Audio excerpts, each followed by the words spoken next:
Alright guys, here today on the Rusty Glovebox, what we're going to do is we're going to look at my SAMSCO engine, San Antonio Machine and Supply, a little bit on how I acquired it. I've had it for about 30 something years. I've been cleaning up the shop, getting stuff out of there and moving it around, and first one thing and another, and so I thought I'd get it out and let's fire it up.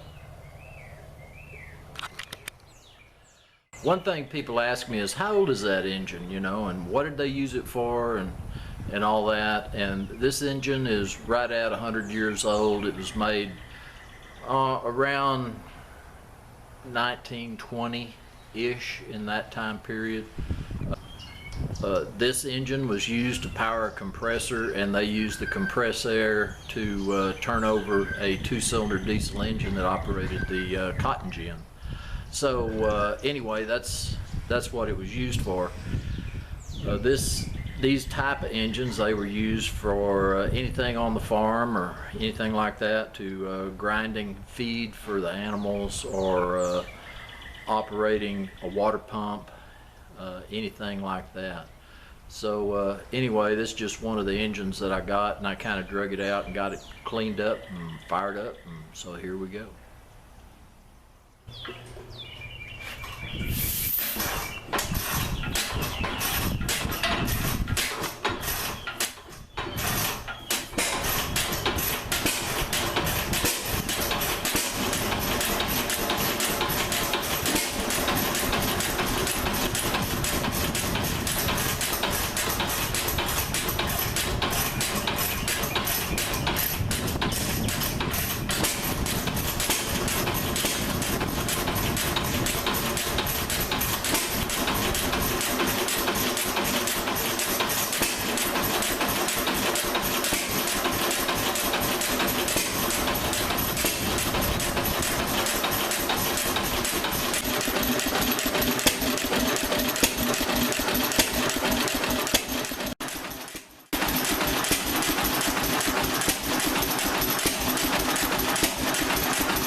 Well, hello, and here today on the Rusty Glovebox, what we're going to talk about is my old antique engine. This is a throttle governed engine, not a hit and miss, and what that means is the counterweights here, they actually control the throttle blades on the carburetor.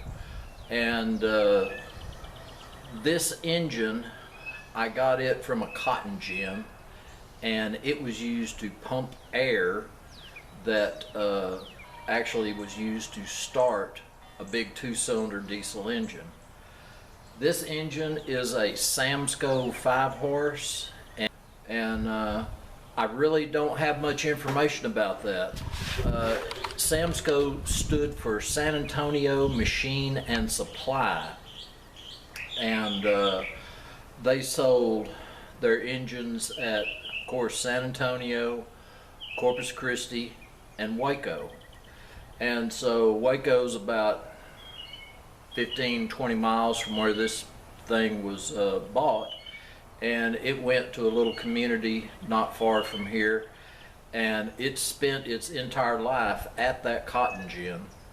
And so when I bought it from the new owner of that cotton gin, that kind of more or less made me the second owner of this, because the cotton gin had been out of service for years and years and was starting to really go downhill.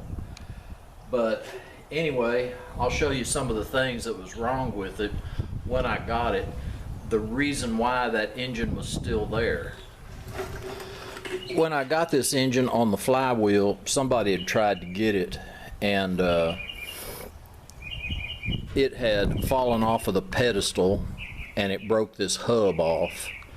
And what I did is I took it to a machine shop that had a lathe big enough that they could swing this flywheel, and they faced off that edge and made a new hub right here. This is a 24-inch flywheel, so it took a pretty good sized blade. It had snapped these counterweights off, or the governor weights, and so what I had done is I braced them back together, and they work like new. Also, I think the handle had been snapped off because when it fell over it busted it off, and so I had repaired the hand crank too. But the cart that it sits on, that's something that I fabricated out of some freight dolly type wheels, nice heavy wheels, and because they're wrapped in rubber like that, it's not real bad about vibrating around or anything. It sits pretty smooth. Well, hey guys, I hope you enjoyed seeing the old SAMSCO fire up, and it's running it a little bit, and maybe just a little bit of the history on how I acquired it. But anyway, I've really enjoyed having this engine. It's been a lot of fun. I've taken it to some shows in the past, and just really enjoyed it. So anyway, as always, I appreciate y'all coming by the shop today. This is Rusty Glovebox, and I'm out of here.